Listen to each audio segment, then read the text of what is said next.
And on the other hand, every time I was talking about my future and my career or my life trajectory, it was always in negatives of like, I have to do this. If I don't, I'm screwed.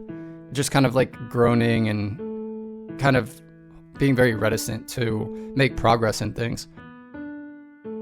Welcome to How I Decided, a show where regular people share important decisions they've made so that we can learn from them in making our own life decisions. Musicians have always struck me as really inspiring because of how their passion for their work really comes through. You can really just sense how much they care about their craft. My guest for today's show is Ilan Leventhal, who actually produced the music for this podcast that you're hearing right now. And ever since I met him in freshman year at NYU, he's been interested in music. Ilan is now pursuing a career as a music composer, but in a bit of a unique way. Ilan spends time composing and recording, but also has a job at Terracycle, a sustainability company, to financially support himself. And for this episode of How I Decided, Ilan has certainly made some commitment to pursuing music, but he still has the ongoing decision of whether he wants to dedicate all his time to music. Ilan's path is certainly not an uncommon one, and I think a lot of college graduates can relate to the feeling of being pulled in multiple directions career-wise. To start off today's show, I asked Ilan about how he got started with his interest in music. I think at the beginning, it wasn't really my interest. It was my mom's interest for sure. She's kind of a self-taught guitar player, and since I was a little kid, she was always pushing me to play guitar with her. I used to go to this like Jewish camp when I was a little kid, like 5-6 years old. And I remember one year she was begging me to play the Israeli national anthem with her at the talent show that they would have at the end of like every season. And I was like, no, I don't want to play. And she's like, if you play, I'll give you M&Ms, which, in the household that I lived in, everything organic, no sugar allowed. That was a tremendous treat for me. So I was motivated by candy at the beginning. And it kind of just became a part of my everyday life. My mom would play at home all the time. And I started going to lessons also because she encouraged me. And I developed my own relationship with music, my own interest in music, thanks to my mom and my teacher. My teacher, Tony Baker from Gelb Music in Redwood City. I saw him. I used to go to him since I was like, I think around the same age as I played with my mom, 5 or 6, until I left for college, basically, just on and off, going to take lessons with this guy. And the thing that I really appreciated about him was that he understood that I didn't have I wasn't going to be able to flourish under like a conventional teaching style, meaning like, reading from a book. And he realized early on that really wasn't for me. And I kind of just would come in with a song stuck in my head, like at that time, maybe like Imagine Dragons or something. And I would ask him how to play it, and he would just teach me, and I would play by ear. I really didn't even read music or anything. And that was my relationship, the beginning of my journey into music. I remember when we first met in freshman year, we were always in the piano room actually, and just like you were kind of like messing around and playing your own thing. I could tell with you were getting more and more interested in it. At what point, I guess, in college did you start to think about it more seriously and devote more time to it? I kind of lost my way, to be honest. And I guess there were multiple phases of me developing into the quasi-musician I am today. And the beginning was getting back into playing piano at that very piano that you just were talking about. Like I would get home from tennis practice at around, I don't know, like 11:45, 12 a.m. And I would just kind of wander around, found the piano, and would just sit down and kind of mess around for a bit, and then go back upstairs and get ready for bed and go to sleep. And it kind of became a ritual for me coming back from practice, and it developed slowly, kind of like snowballed to the point where I started writing songs again, which was something that I hadn't done since I was, I think, in middle school. And then when COVID came around, I had so much time on my hands, like everyone did. So given that my interest in music had developed so much at that point, for reference, COVID hit in my freshman year, right? So I was, playing a bunch of piano after tennis that fall semester when I first started at NYU, and, get sent home, have this kind of, kindled interest in music and a bunch of time on my hands. And I was like, well, if now's not the time to learn how to produce music and how to actually like record these ideas that I have, then I don't know when is. So I just kind of took a leap of faith. I think that I'd always been a little bit frightened of recording, maybe partially because of like technophobia, partially because of like fear of being exposed, I guess, like trying to, being like embarrassed of trying to share something that's very personal to you. But so it did feel like a leap of faith, even though maybe it sounds silly to other people, to just like download a software program for recording music and starting to put some ideas down for the first time.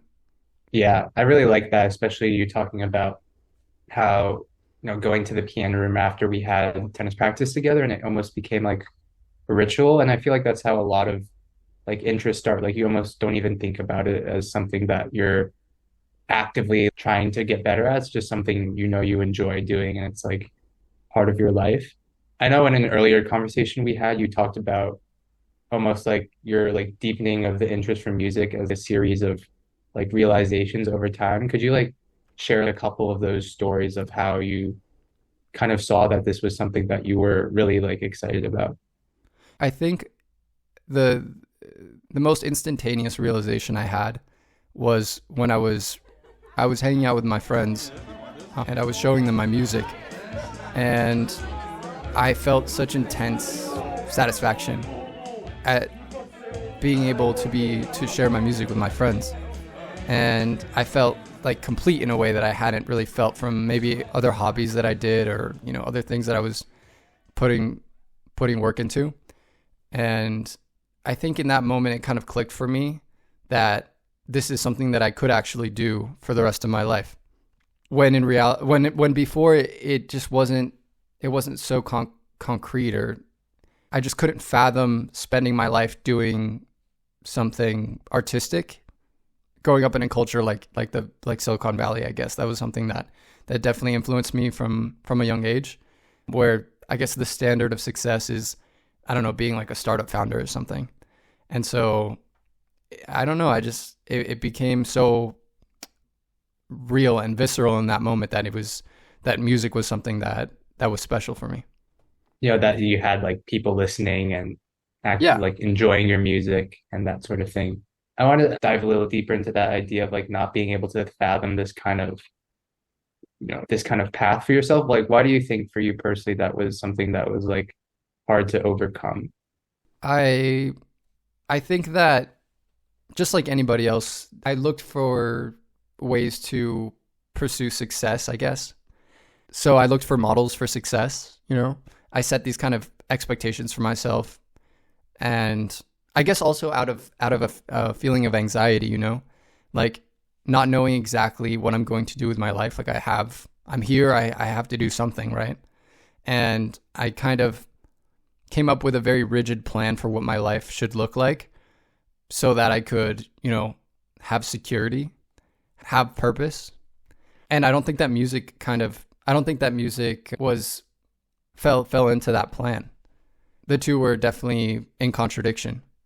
I figured that I was going to go to school and study some sort of like STEM subject and get out and do like, I don't know, like some sort of like salary job and, earn a good income and just live kind of that's a reasonable lifestyle for a lot of people. And it's something that brings people a lot of satisfaction. And yet for me, it began to take on a feeling of dread, I think, because I felt like contained by it a little bit. And I guess to refer to what you said before, like a moment where it all crystallized for me was when I had never been in a relationship until senior year, when I had a girlfriend for the first time. and my girlfriend was studying something that she was very passionate about. And every time we would have conversations about what we were going to do with our future, what like our plans were, how our careers were going, where our lives were headed, she was always talking about it with a lot of excitement and positivity. Like, I can't wait to do this project for one of my classes that's going to help my portfolio, that's going to help me apply to jobs and get me an opportunity that, will help me do what I love and make money at the same time. And on the other hand, every time I was talking about my future and my career, where my life trajectory, it was always in negatives of like, I have to do this. If I don't, I'm screwed. Just kind of like groaning and kind of being very reticent to make progress in things. And so I guess by being juxtaposed with my girlfriend who was so excited, I realized like, wow, I'm going down a path of a lot of resistance, and here's someone who like is very excited and energized to do things every single day and like really like do something positive in the world every day. I think that's a really great story because it sounds like, from what you're saying, sometimes it just takes you kind of hearing someone else's perspective or like how they're approaching their career. I do kind of want to just like backtrack a little. Like what was the set plan that you were thinking about for yourself as you kind of went through college, and what were like some of the internships or jobs you were looking at? Yeah, I mean, to get into specifics, from the very start, since I grew up in Silicon Valley, I figured that like studying computer science would be a good thing for me, and becoming like a software engineer, which is a typical well-to-do job in the Valley. And when I got to college, I started out in comp sci and double major, which was, I put a lot on my plate for sure. And I think maybe, what's the saying? My eyes were bigger than my mouth. I don't know. I'm not sure what the... Yeah, like I definitely I'm just using a lot of like eating metaphors, but like I bit off more than I could chew for sure. And I got super burnt out and overwhelmed very quickly. But along the way, I did have some experiences, I think that were crucial to teach me that it wasn't necessarily what I wanted. One of them, I mean, I worked at a company called Appley Tools when I was in between senior year of high school and freshman year of college. And I was doing like basically just like code jockey stuff, just kind of banging away at the keyboard, like doing some like quality assurance stuff. And after that, I had an internship with a like medical testing startup that had pivoted into doing COVID tests. And that was like Excel jockey. So also a lot of like, Excel functions, messing with a whole bunch of data, which was needed to bill insurance companies. Yeah. And then after that, summer of my junior year, I worked at WeWork. And I think that was also kind of a crucial experience for me because I was definitely on cruise control up until this point.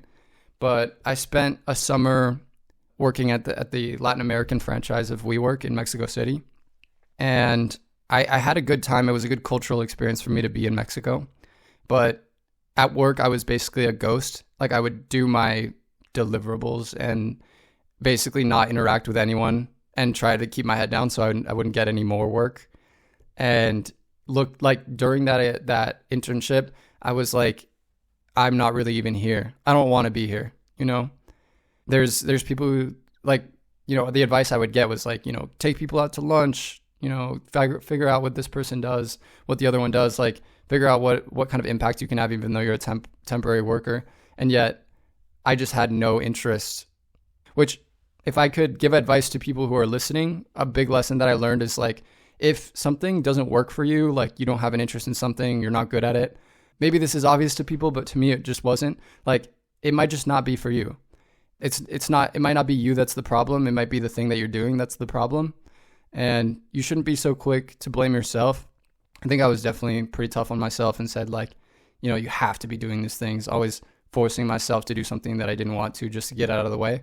But that's just a tortured lifestyle, So I get it. There's things that there are obligations in the world. I'm not saying like shirk all obligations, but if there's something that's really causing a lot of resistance for you, then it's probably a good time to assess your options and think about what you're doing. Maybe you could be doing something that you enjoy more. In terms of, looking forward to music kind of as a career and something you wanted to dedicate your time to, like, how is that kind of decision process for you? Were you kind of going back and forth between like this pressure to get a real job, or do I want Yeah. to pursue something that I know? Kind of like walk us through like the process of making that decision. I mean, the decision is ongoing. It's every day I think I evaluate what I'm doing, and I think it's a good thing. And I wouldn't want to be going into I mean, it is risky to try and build a career in music and in entertainment in general. It's not as I think it's not as there's a misconception that it's like we're all starving artists, right? But I think it is possible to make a living in music. Where I mean, I have two jobs basically. I mean, I still have an office job, which I guess we can get into. Yeah, maybe let's just talk about that right now. Like, what's Terracycle, and how do you find that kind of Yeah. subject? Terracycle is super exciting for me when I was coming out of my junior year internship. And the summer of my senior year, I kind of receded from this kind of like professional like rat race basically. And I moved to Cincinnati, Ohio for the summer. And I spent the summer teaching tennis at a local club and not really having to like doing anything that I could really boast about on LinkedIn or whatever. And that was a much needed break from, I guess, the constant worrying about, what my resume is going to look like, how I can like use it in my current position to leapfrog to the next. And out of that, I just had time to like think about what really I was passionate about. Had kind of resolved that music was something that I was passionate about, but I guess as just being like a keeper of my own home, I started becoming like really disciplined about sorting my waste and composting. And via my interest in trying to like reduce the amount of waste that I create and the impact that the waste that I do create has on the planet, I kind of reawakened this interest in sustainability. So I went looking for opportunities in sustainability. I think that maybe a lesson that I would have liked to pass on to my like past self is sometimes it's better to look for like industry instead of looking for like a role.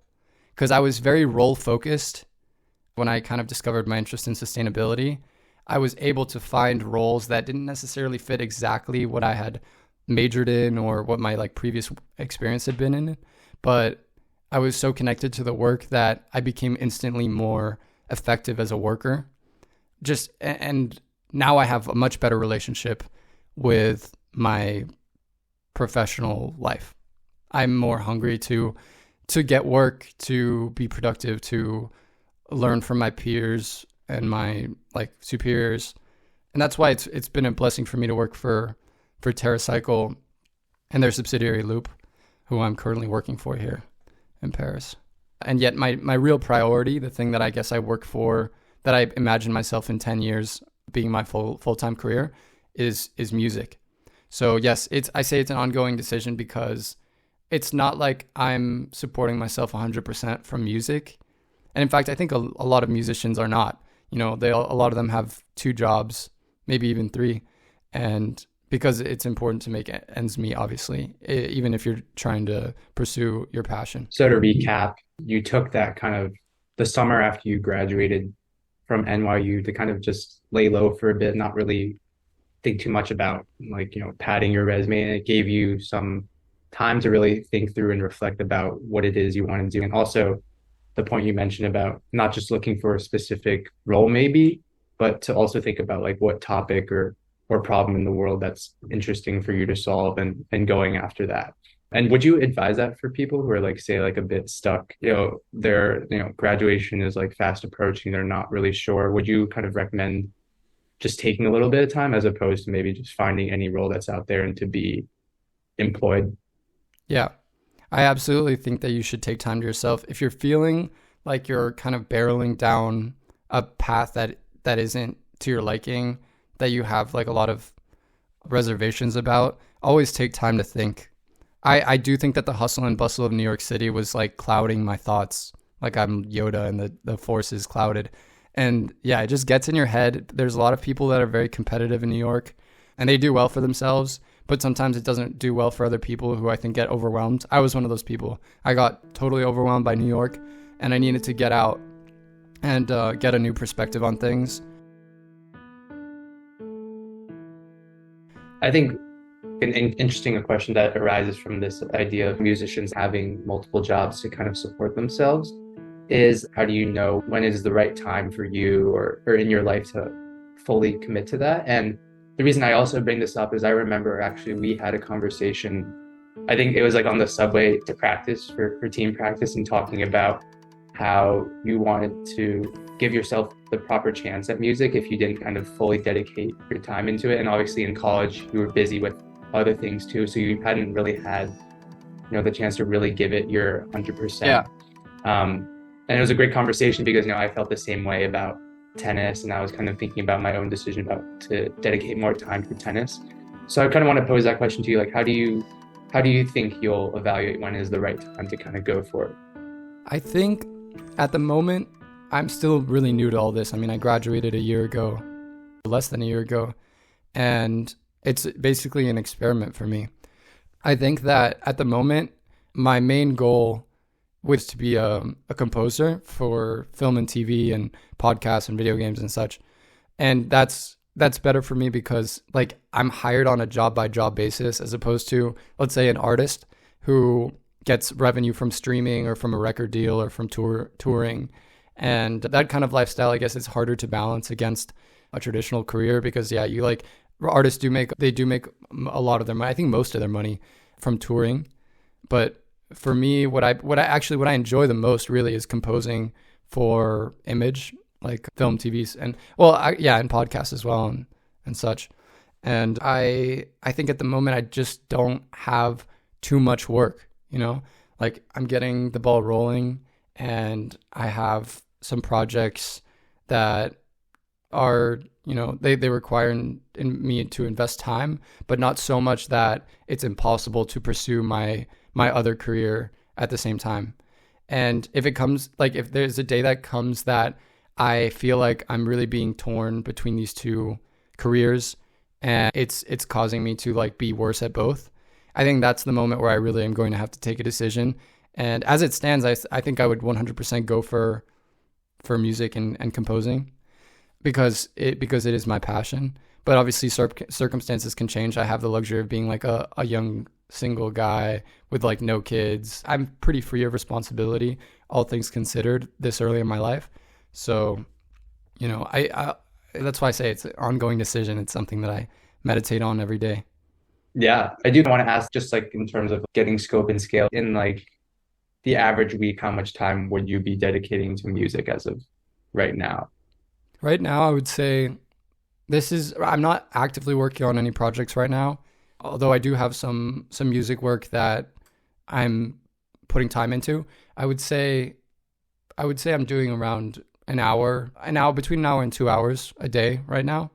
And that includes, you know, that's all music stuff. So like practice and, you know, actually recording stuff amounts to between like an hour and 2 hours a day.